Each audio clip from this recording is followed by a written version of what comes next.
Washington, ghost-like objects dart across the radar screen at the CAA Traffic Control Center at National Airport for several hours, traveling more than 100 miles an hour. Air Force jet fighters spend several hours chasing the objects plotted on the radar scope. Something else is out there. There's something else out there, okay.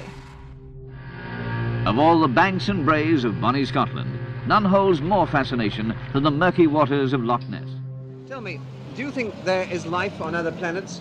Well, I'm not quite sure, but I suppose there would be. No, he seems definite. You seem Definitely. definite about it. How do you see this life and where? Oh, I've seen a flying saucer. Blackwater Media presents Darkfall. Real-life encounters with the paranormal and the unexplained.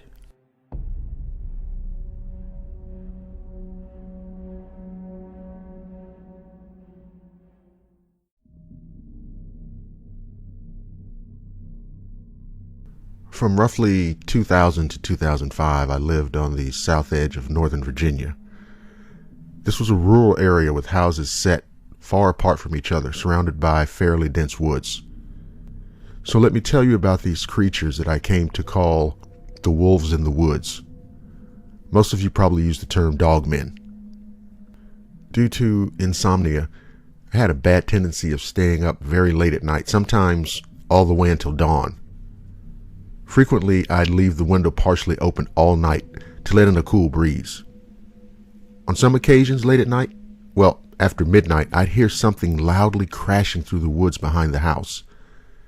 It always sounded like a large man or even several large men staggering drunkenly through the woods, always along the same path from the direction of the driveway down towards the Bull Run River. The leaves would be rustling very loudly as if whatever it was, or whatever they were carelessly dragging their feet along the ground. Branches would be snapping and rocks crunching as the sounds moved through the forest. Again, I couldn't tell if it was one person or several people, but the passing through the woods always created an alarming amount of noise. I came to expect to hear the sounds every 2 weeks or so. After a while, whenever I heard the noises, I would peer out the window trying to discern who or what would be making all that damn noise at such a late hour. Now, I did this on one particular night and got the shock of my life. What I could see under pretty decent moonlight was at least 5 or 6 creatures that to me looked like the werewolves in those underworld movies. I realized that these things were responsible for the noises out in the woods that I'd been hearing. Catching sight of these creatures was the most surreal, most terrifying thing that ever happened to me. They were tall, all of them. I'm estimating 7 to 9 feet, and had long pointed ears, and they were literally tearing their way through the woods, snapping, snarling, tearing at the brush, and even breaking down saplings and ripping down branches. I'll tell you something else that I found to be very, very strange. The apparent path they were traversing came from nowhere and went nowhere. They just rambled through the woods, apparently tearing their own path through the wilderness, going deeper into the woods. It was so goddamn bizarre. These wolf things would go crashing through the deep, dark woods at 2 a.m. or 3 a.m. And there were times when I could hear very strange howls off in the distance. I don't mean the kind of howl that you might hear from a coyote or a farm dog. I'm talking about something that chills you right down to the bone when you hear it. On another occasion, I heard from behind the house. Then I heard a bunch of gunshots from directly behind the house too. It sounded to me like a handgun, maybe a 9mm or a .38 special.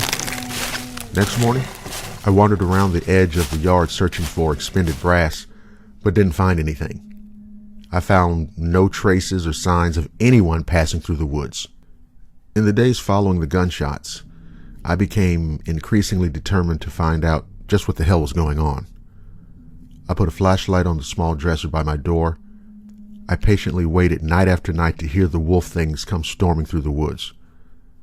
Sure enough, one night I heard the familiar sound of something crashing eerily and slowly through the woods behind the house.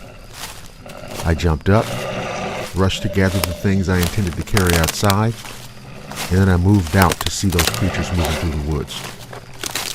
I searched for my keychain, then unlocked the lockbox in which I kept my pistol. loaded ammunition into the pistol, and tucked it into my belt. I grabbed my flashlight and quietly descended into the basement, then out the back door into the backyard. I felt like it took me way too long to get out there.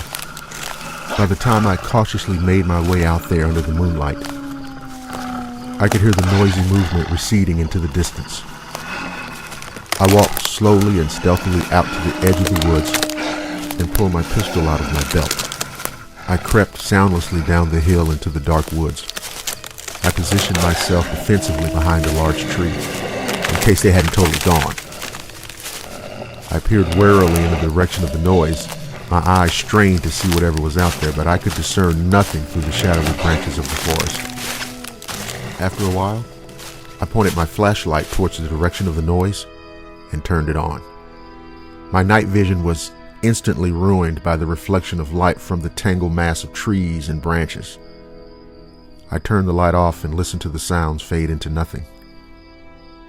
I went back inside a little frightened and completely frustrated.